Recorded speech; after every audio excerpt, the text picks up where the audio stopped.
Hello there. Today in this lesson right here, 4-3, we're going to be correcting your worksheet, the practice and probable worksheet AB. So make sure you have this worksheet out in front of you. So if you don't have it, stop the video and go ahead and find your video or find your worksheet and then come on back. All right, number 1, they want to know the slope and the y-intercept. So the slope in here is 2 and the y-intercept is a -1. So remember, whenever we're going to graph, first thing you have to do is graph a point. You have to have a starting place.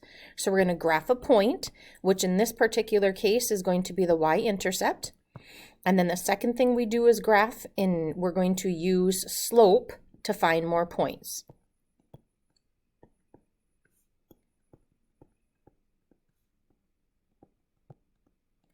All right, so in here, the first problem, number 1, our y-intercept is -1. So we're going to put a dot here at -1. And our slope is 2. So remember, we can write it 2 over 1. So I'm going to go up 2, right 1, up 2, right 1, up 2, right 1. And keep the pattern going so that you can get enough points to get an accurate line. And remember to put arrows on the end of your line. Number 2, the slope is 1/2 and the y-intercept is 3. So we're going to graph our point. The y-intercept is at 3, so make sure you go on your y-axis, 1, 2, 3. And now we're going to use the slope of 1/2. So we're going to go up 1, right 2, up 1, right 2, up 1, right 2. Remember, if I want to do more points, I can go the opposite direction, which would be down and left. So now I have enough points here to connect them. And don't forget your arrows on the end. Now, both 1 and 2 here are non-proportional because they do not go through the origin. They do have constant rates of change, but they do not go through the origin. All right, number 3. The y-intercept is a -4, and the slope, there's no number there. So what number do mathematicians mean when it says x? What number is in front of that? And it is a 1. So our point here we're going to start at is -4, and we're going to go up 1, right 1, up 1, right 1, up 1, right 1. And now we can connect them and put our arrows on the end. Number 3, this slope, instead of here, they don't just have a 1, they have a negative sign. So this means we have a -1, and our y-intercept is a -2. So we're going to start down here at -2, and I'm going to go up 1, left 1. So in the last one, I went up 1 and right, but because this is negative, I'm going to go up and left. Now some of you are like, wait a minute, that's a -1 over a +1.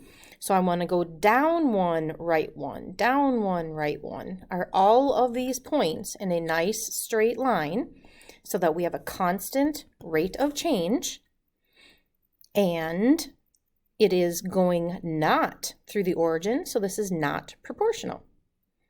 All right, number 5, word problem here. So let's see what we've got. The equation y equals 15x plus 10 gives your score on a math quiz, where x is the number of questions you answered correctly. Graph the equation. Okay, if I'm going to graph this, my y-intercept is 10. So go on my y-axis, and look at here, they're counting. They left a blank and then 20, so they're counting by 10. So this first number right here would be a 10, and that's where I'm starting. And my slope is 15 over 1. So my slope is 15 over 1.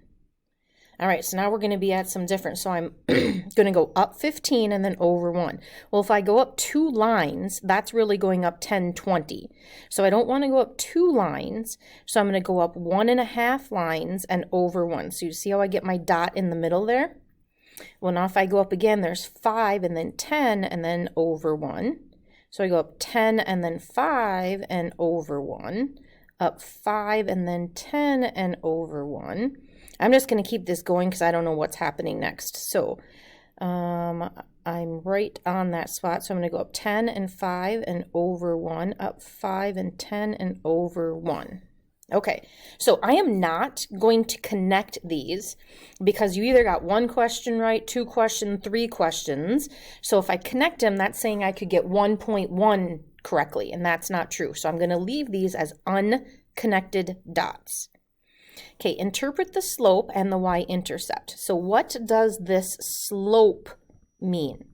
So remember, the slope is the ratio of the change in y over the change in x, and the y is the score per x number of questions. Number of questions correct.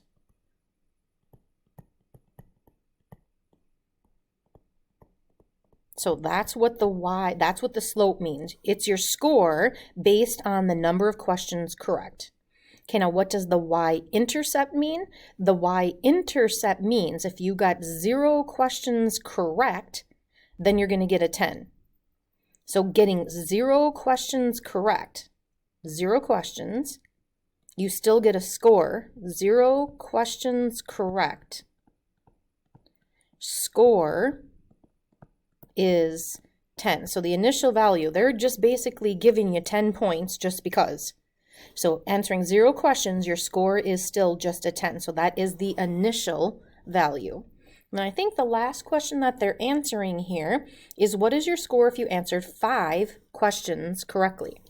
So if we're going to do 5 questions, so I'm going to go where my questions is. So that's this line right here, 5. So I'm going to go up to where if it's 5 and I get that blue dot, and then we go over and we get this score.